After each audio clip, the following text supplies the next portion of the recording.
ஒரு பெரிய அழகான காட்டுல சோனா குருவியும் ராணா குருவியும் தங்களோட குழந்தை கொக்குவோட அழகான ஒரு சின்ன வீட்டுல வாழ்ந்து வந்தாங்க.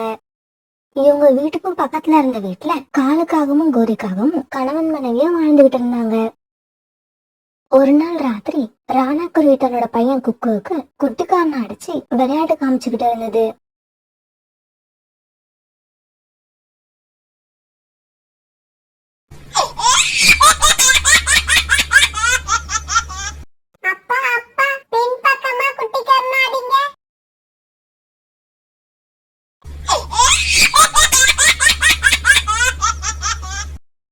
குக்குவோட அப்பா உங்களுக்கு என்ன சின்ன குழந்தைன்னு நினைப்பா.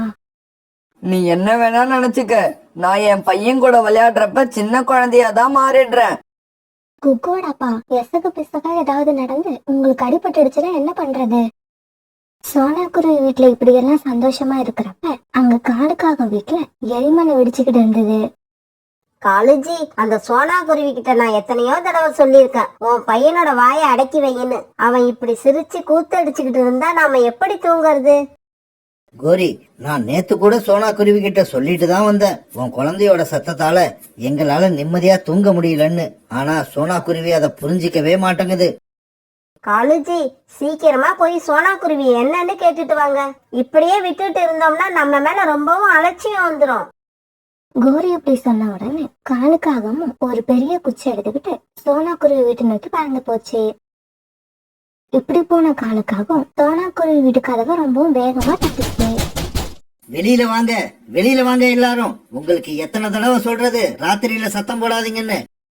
சோனா, இது யாரு யாரு இப்படி வந்து சத்தம் போடுறது? குக்குவோட அப்பா யாருன்னு தெரியல, நான் போய் பாத்துட்டு வரேன், நீங்க இங்கேயே இருங்க. இப்படி சொல்லிட்டு சோனா குருவி வாசல் கதவை தட்டுறது யாருன்னு பாக்கிறதுக்காக வெளியில போச்சு. காலண்ணா, நீங்களா? ஏன் இவ்வளவு கோவத்துல வந்திருக்கீங்க?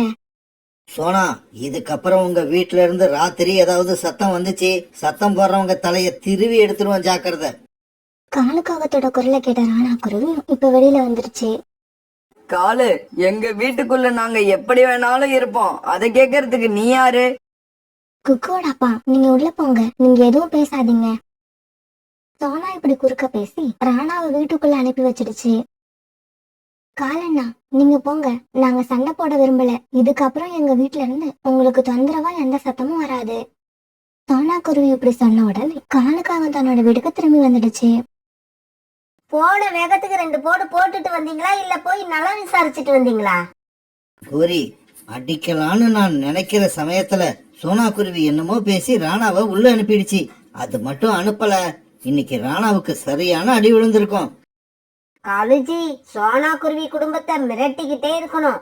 ஆனா எக்காரணத்தை கொண்டு அந்த குடும்பத்துல யாரையும் அடிச்சிடாதீங்க. என்ன கோரி, நீ சொல்றது ரொம்பவும் புதுசா இருக்கு, ஏன் அப்படி செய்யணும்? காலுஜி, நீங்க மிரட்டிக்கிட்டே இருந்தீங்கன்னா நம்மள பார்த்தாலே அவங்களுக்கு ஒரு பயம் வரும். அப்பதான் நான் போய் உணவு கேக்குறப்ப இல்லன்னு சொல்லாம சோனா குருவி எடுத்து கொடுத்துக்கிட்டே இருக்கும். நானும் உரிமையோடு வீட்டுக்குள்ள போய் எனக்கு தேவைப்பட்ட உணவை எடுத்துக்கிட்டு வருவேன். கோரி, உன்னோட ஐடியா ரொம்பவும் பெஸ்டா இருக்கு. ஒரு நாள் ராணா குருவியும் சோனா குருவியும் அருவிக்கரையில உட்காந்து காகங்களை பத்தி இப்படி பேசிக்கிட்டு இருந்தாங்க. குக்குவோட அப்பா, குக்குவுக்கு இப்ப ரொம்ப சின்ன வயசு, நம்ம என்ன சொன்னாலும் கேட்காம அவன் சத்தம் போட்டுக்கிட்டு தான் இருப்பான். காகங்களுக்கு இவன் போடுற சத்தத்தை கேட்டா ரொம்பவும் கோபம் வருது. எனக்கு இதெல்லாம் நினைச்சா ரொம்ப பயமா இருக்கு. சோனா, நீ ஏன் வீணா பயந்துகிட்டு இருக்க? எதுவும் நடக்காது, தைரியமா இரு. குக்குவோட அப்பா, நாம இந்த வீட்டை வித்துட்டு வேற எங்கேயாவது வீடு வாங்கிட்டு போயிடுவோம், எனக்கு அதுதான் நல்லதுன்னு படுது. என்னது? அந்த காகங்களுக்கு பயந்து நாம வீட்டை வித்துட்டு போறதா? இதெல்லாம் நடக்கவே நடக்காது. இந்த மாதிரி அருவிக்கரையில பேசிக்கிட்டு இருந்த ராணா குருவியும் சோனா குருவியும் சாயங்காலம் ஆனதும் வீட்டுக்கு திரும்பி வந்தாங்க. இப்படி இவங்க வீட்டுக்கு திரும்பும் போது கோரிக்காக இவங்க வீட்டுல இருந்து வெளியில வந்து தன்னோட வீட்டுக்கு பறந்து போச்சு. இத பார்த்த ராணா குருவியும் சோனா குருவியும் வீட்டுக்குள்ள போய் குக்கு கிட்ட இப்படி கேட்டாங்க. குக்கு, கோரி எதுக்காக இங்க வந்துட்டு போகுது? உன்னை ஏதாவது அடிச்சுச்சா இல்ல மிரட்டுச்சா? இல்லப்பா, அதெல்லாம் ஒண்ணும் சொல்லல. எனக்கு ரொம்ப பசியா இருக்குன்னு சொல்லிட்டு நம்ம வீட்ல அம்மா செஞ்சு வச்சிருந்த நூடுல்ஸ் எடுத்துக்கிட்டு போயிட்டாங்க. சோனா, என்ன இது? கொஞ்சம் கூட மேனர்ஸ் இல்லாம இன்னொருத்தவங்க வீட்டுக்குள்ள புகுந்து அவங்க இஷ்டத்துக்கு எடுத்துக்கிட்டு போறாங்க. இரு, நான் போய் என்னன்னு கேட்டுட்டு வரேன். குக்குவோட அப்பா ப்ளீஸ் நான் சொல்றத கேளுங்க. எந்த பிரச்சனையும் வேண்டாம். பிரச்சனை பண்ணனா நமக்கு தான் ஆபத்து. இந்த வீட்டை எவ்வளவு சீக்கிரமா விற்க முடியுமோ வித்துட்டு நம்ம வேற எங்கேயாவது போயிடுவோம். சோனா, இப்படி பயந்துகிட்டே இருந்தா நாம இந்த உலகத்துல எங்க போனாலும் வாழ முடியாது.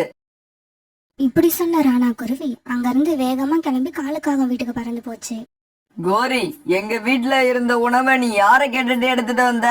இப்படி எல்லாம் நடந்துக்கிறது அசிங்கம்னு உனக்கு தெரியலையா? ஐயோ ராணா, ஒருத்தங்க பசியில சாப்பிட உணவு எடுத்துக்கிட்டு போயிட்டாங்கன்னா அதை ஜென்டிலா கண்டுக்காம விட்டுடணும். அதை விட்டுட்டு இப்படி வீட்டுக்கு எல்லாம் வந்து கேக்குற பாரு, இதுதான் அசிங்கம். உங்களை சொல்லி குத்தமில்ல, நாகரிகமே தெரியாத உங்க வீட்டுக்கு பக்கத்துல நாங்க குடியிருக்கோம் பாரு, எங்களை தான் குறை சொல்லணும். இந்த சமயத்துல வெளியில போயிருந்த காலுக்காக அங்க வந்துருச்சு. என்ன ராணா குருவியை பார்த்தா ரொம்பவும் டென்ஷன்ல நிக்கிற மாதிரி இருக்கு. என்ன ராணா, என்னாச்சு? எதுக்காக இங்க வந்த? ராணா குருவி நம்ம கிட்ட சண்டை போடுறதுக்காக வந்திருக்கு. நம்ம 2 பேருக்கும் நாகரிகமே இல்லையா. இப்படி நாகரிகமே இல்லாத நாம அவங்க வீட்டுக்கு பக்கத்துல குடியிருக்கிறது அவங்களுக்கு ரொம்ப அவமானமா இருக்காம். இதை கேட்ட உடனே காலுக்காக கோபம் வந்து ராணா குருவி மேல பாஞ்சு அடிக்க ஆரம்பிச்சது. என் மனைவி கிட்ட வந்து சண்டை போட உனக்கு என்ன துணிச்சல் இருக்கும்? இந்தா வாங்கிக்க, இந்தா இன்னும் வாங்கிக்க. இதை தூரத்துல இருந்து பாத்துக்கிட்டு இருந்த ராணா குருவி அழுதுகிட்டே அந்த பாருங்க வந்தது. விட்டுடுங்க, என்னோட கணவர் அடிக்காதீங்க. அட பாருங்க, நாங்க உங்களுக்கு பக்கத்து வீடு தானே. பக்கத்து வீட்டுக்காரங்க கிட்ட யாருமே உங்களை வந்து இப்படி கேவலமா நடக்க மாட்டாங்க. விட்டுடுங்க, அவரை விட்டுடுங்க. இங்க பாரு சோனா, நீ கெஞ்சுறதால இப்ப நான் விடுறேன். இதுக்கப்புறம் ஒரு தடவை இதே மாதிரி ராணா திமிரா பேசிச்சே, அப்புறம் என்ன நடக்கும்னு எனக்கே தெரியாது. பிறகு சோனா குருவி ராணா குருவி அழைச்சுக்கிட்டு தன்னோட வீட்டுக்கு பறந்து போச்சு. சோனா, நீ சொன்னது சரிதான். நாம இதுக்கப்புறம் இந்த வீட்ல இருக்க வேண்டாம். இந்த வீட்டை வித்துட்டு வேற எங்கேயாவது போயிடுவோம். இப்படியே சில நாட்கள் நகர்ந்துச்சு. ஒரு நாள் காலையில ராணா குருவி வேலைக்கு கிளம்பிக்கிட்டு இருந்தது. சோனா, புரோக்கர் இன்னைக்கு இந்த வீட்டை பாக்கறதுக்கு ஒரு பார்ட்டியை அழைச்சுக்கிட்டு வரேன்னு சொல்லிருக்காரு. அவங்க வந்தா வீட்டை காட்டு, நான் வேலைக்கு போயிட்டு சாயங்காலம் சீக்கிரமா திரும்பி வந்துடுறேன். இப்படி சொன்ன ராணா குருவி பிறகு வீட்டை விட்டு வெளியில பறந்து போச்சு. ராணா குருவி இப்படி வேலைக்கு கிளம்பி போனதுக்கு அப்புறம் சோனா குருவி லட்டு தயார் பண்ண ஆரம்பிச்சது. சோனா குருவி இப்படி லட்டு தயார் பண்ற நெய் வாசத்தை கோரிக்காக மோப்பம் பிடிச்சிருச்சு. ஆஹா, நெய் வாசம் என்னையே தூக்குது. சோனா குருவி என்ன தயார் பண்ணுதுன்னு வேற தெரியல. ச்சே, அன்னைக்கு மட்டும் காலேஜ் ராணா குருவி அடிக்கலன்னா இப்ப நானே சோனா குருவி வீட்டுக்குள்ள போய் என்ன நடக்குதுன்னு பாத்துட்டு வந்துருவேன். இந்த காலுவால எல்லாம் கெட்டு போச்சு. இதனாலதான் நான் அப்பவே சொன்னேன், மிரட்டுறதோட வச்சுக்கிங்க, கையை நீட்டி அடிக்காதீங்கன்னு. அம்மா அம்மா, லட்டு செஞ்சாச்சா? நான் சாப்பிடலாமா? இங்க பாரு குக்கு, இந்த தட்டுல உள்ள லட்டு மட்டும்தான் உனக்கு. இப்ப வேணுங்கிற லட்டை சாப்பிட்டு மீதியை வை, நாளைக்கு சாப்பிடலாம். அம்மா, அந்த லஞ்ச் பாக்ஸ்ல உள்ள லட்டு யாருக்கு? அதுவும் எனக்கு தானே? குக்கு, அது உனக்கு கிடையாது, அது வேற ஒருத்தவங்களுக்கு, புரியுதா? அதுல உள்ள லட்டை நீ எப்பவும் எதுக்காகவும் எடுத்து சாப்பிடவே கூடாது. சரிம்மா, நீங்க சொன்ன மாதிரியே அந்த லஞ்ச் பாக்ஸ்ல உள்ள லட்டை நான் எடுக்கவே மாட்டேன். இப்படி சொன்ன குக்கு பிறகு தட்டுல இருந்த லட்டை சாப்பிட ஆரம்பிச்சது. இப்படி சாப்பிட ஆரம்பிச்ச குக்கு 2 லட்டு சாப்பிட்டு முடிச்ச உடனே தன்னோட அம்மா கிட்ட இப்படி சொல்லுச்சு. அம்மா, எனக்கு இப்ப போதும். நீங்க இதை எடுத்து வச்சிருங்க, நான் நாளைக்கு சாப்பிடுறேன். பிறகு சோனா குருவி மீதி இருந்த எல்லா லட்டையும் ஒரு சின்ன வாளியில போட்டு மூடி வச்சது. அடடா, நேரம் ஆயிக்கிட்டே இருக்கு. என்ன பண்றதுன்னு தெரியலையே. நாம இன்னும் கொஞ்ச நேரம் இப்படியே இருந்தோம்னா சோனாவும் குக்குவும் சேர்ந்து செஞ்ச எல்லா ஸ்வீட்டையும் சாப்பிட்டுருவாங்க. இப்படி யோசிச்ச கோரிக்காகும் பிறகு வேகமா சோனா குருவி வீட்டுக்கு போச்சு. சோனா சோனா, சீக்கிரமா கிளம்பு, சீக்கிரமா கிளம்பு, ஆபத்து. என்ன கோரியாக்கா, கிளம்புனா எங்க கிளம்புறது? அத நீங்க சொல்லவே இல்லையே. சோனா, இப்பதான் பக்கத்து காட்டுல இருந்து எனக்கு தெரிஞ்சவங்க ஒருத்தவங்க வந்திருந்தாங்க. அவங்கதான் இந்த விஷயத்த எனக்கு சொன்னாங்க. உங்க அம்மாவுக்கு உடல்நிலை ரொம்ப மோசமா இருக்கான். நேத்து ராத்திரில இருந்து நினைவு திரும்பாம படுத்த படுக்கையில இருக்காங்களாம். இத கேட்ட உடனே சோனா குருவிக்கு நெஞ்சே வெடிச்சிடும் போல ஆயிடுச்சு. என்ன கோரியாக்கா, திடீர்னு இப்படி சொல்லிட்டீங்க, எனக்கு என்ன பண்றதுன்னே தெரியல. சோனா, நீ எதுவும் பண்ண வேண்டாம். போட்டது போட்டபடி அப்படியே கிளம்பு. வீட்டை பூட்டி நான் சாவி எடுத்து வச்சிருக்கேன். கோரியக்கா, நான் குக்குவை அழைச்சிட்டு இப்பவே கிளம்புறேன். நீங்க வீட்டை பத்திரமா பாத்துக்கோங்க. இப்படி சொன்ன குருவி பிறகு வீட்டை அப்படியே போட்டுட்டு குக்குவை அழைச்சிட்டு வேக வேகமா தன்னோட அம்மாவை பார்க்க பறந்து போச்சு. குக்கு, கொஞ்சம் சீக்கிரமா பறந்து வா, அம்மாவை நினைச்சா எனக்கு பயமா இருக்கு. அப்பாடா, ஒரு வழியா சோனாவை வீட்டை விட்டு அனுப்பியாச்சு. இதுக்கப்புறம் நெய்யில என்ன ஸ்வீட் செஞ்சு வச்சிருக்குன்னு பாக்கணும். குக்கு ப்ளீஸ் கொஞ்சம் சீக்கிரமா பறந்து வா, பாட்டிக்கு என்ன ஆச்சுன்னு தெரியல. சோனா குருவி இப்படி சொல்ல அதே சமயம் குக்கு எதிர்க்க பறந்து வந்துகிட்டு இருந்த தன்னோட பாட்டிய பாத்துட்டான். அம்மா அம்மா, அங்க பாருங்க, பாட்டி தான் பறந்து வராங்க. பிறகு குக்கு இப்படி சொன்ன உடனே தன்னோட அம்மாவை பார்த்த சோனா குருவி வழியிலேயே ஒரு மரத்துல உட்கார்ந்தது. அதை பார்த்து அவங்க அம்மாவும் அந்த இடத்துக்கு வந்து உட்கார்ந்தாங்க. அம்மா, நீங்களா? உடம்பு சரியில்லாத நிலைமையில இவ்வளவு தூரம் உங்களை யார் பறந்து வர சொன்னது? வீட்லயே இருக்க வேண்டியது தானே? உங்களை பார்க்கதான் நானும் குக்கும் அங்க வந்துகிட்டு இருக்கோம். என்னம்மா சொல்ற? எனக்கு உடம்பு சரியில்லையா? யார் சொன்னது? நான் நல்லாதான் இருக்கேன். குக்குவையும் உன்னையும் பார்த்து ரொம்ப நாள் ஆகுதுன்னு உங்களை பார்த்துட்டு போகலான்னு வந்தேன். பாட்டி, கோரி ஆண்டி தான் நம்ம வீட்டுக்கு வந்து உங்களுக்கு உடம்பு சரியில்லைன்னு சொன்னாங்க. அதனாலதான் அம்மா அழுதுகிட்டு உங்களை பார்க்க பறந்து வராங்க. ஆமாம்மா, கோரியக்கா தான் இப்படி சொன்னாங்க. இந்த விஷயத்துல எல்லாம் அவங்க பொய் சொல்லுவாங்கன்னு நான் நினைக்கவே இல்லை. இதுக்கப்புறம் கோரியக்கா எதை சொன்னாலும் நான் நம்பவே மாட்டேன். அந்த கோரிக்கும் நம்ம குடும்பத்துக்கும் எத்தனை ஜென்மத்துக்கு முன்னால ஆரம்பிச்ச பிரச்சனைன்னு தெரியல. அது இன்னும் முடிய மாட்டேங்குது. அது சரி, குக்கு ஒழுங்கா சாப்பிடறானா இல்லையா? ஏன் இப்படி இழைச்சி போயிருக்கான்? அம்மா, அவன் சாப்பாடை ஒழுங்கா சாப்பிட மாட்டேங்கிறான். நொறுக்கு தண்ணி தான் வேணும்னு கேக்குறான். நொறுக்கு தண்ணி ஒரு அளவுக்கு மேல அவனுக்கு கொடுக்கறது இல்ல. பாட்டி பாட்டி, அம்மா இன்னைக்கு கூட லட்டு செஞ்சாங்க. ஆனா கொஞ்சம் லட்டு தான் எனக்கு கொடுத்தாங்க. மீதி எல்லாத்தையும் டிஃபன் பாக்ஸ்ல போட்டு மூடி வேற யாருக்கோ கொடுக்கணும்னு எடுத்து வச்சிட்டாங்க. ஏம்மா சோனா இப்படி பண்ற? குக்குவை தாண்டி உனக்கு வேற யாரு அப்படி முக்கியமா போயிட்டாங்க? ஐயோ அம்மா, வீட்டுல கொஞ்ச நாளா எலித்தொலை தாங்கல. அதனாலதான் இன்னைக்கு லட்டு செய்யறப்ப கடைசியா ஒரு 4 லட்டுல எலி மருந்து கலந்து உருட்டி வச்சேன். அந்த எலி மருந்து கலந்த லட்டையெல்லாம் ஒரு பாக்ஸ்ல போட்டு மூடி தனியா எடுத்து வச்சிருக்கேன். அந்த லட்டை நான் இவனுக்கு கொடுக்கலன்னு உங்ககிட்ட கம்ப்ளைண்ட் பண்றான். அந்த லட்டு எலி மருந்து கலந்த லட்டா? இனிமே அந்த லட்டு இருக்கிற பக்கம் நான் போகவே மாட்டேன். இப்படி பேசிக்கிட்ட 3 பேரும் பிறகு சோனா குருவி வீட்டை நோக்கி பறந்து வந்தாங்க. அடடா, என்ன வாசம், என்ன வாசம்! நானும் எவ்வளவோ இடங்கள்ல லட்டு சாப்பிட்டு இருக்கேன். இருந்தாலும் சோனா குருவி தயார் பண்ற லட்டு மாதிரி வாசனை எந்த லட்லயும் வர மாட்டேங்குது. இப்படி தனக்கு தானே பேசிக்கிட்ட கோரிக்காகும் பிறகு அந்த லட்டு இருக்கிற டிஃபன் பாக்ஸ் திறந்தது. என்னது, 4 லட்டு தான் இருக்கு. இருந்தாலும் பரவாயில்ல, கிடைச்சத சாப்பிடுவோம்.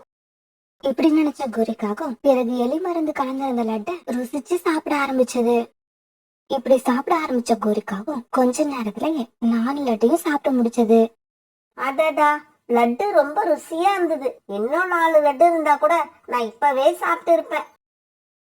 இப்படி பேசிக்கிட்டே இருந்த கோரிக்காகத்துக்கு லேசா மயக்கம் வர மாதிரி இருந்தது. என்ன இது, மயக்கம் வர மாதிரி இருக்கே? நாக்கெல்லாம் வறண்டு போச்சு. ஐயையோ, எனக்கு என்ன ஆகுதுன்னே தெரியலையே.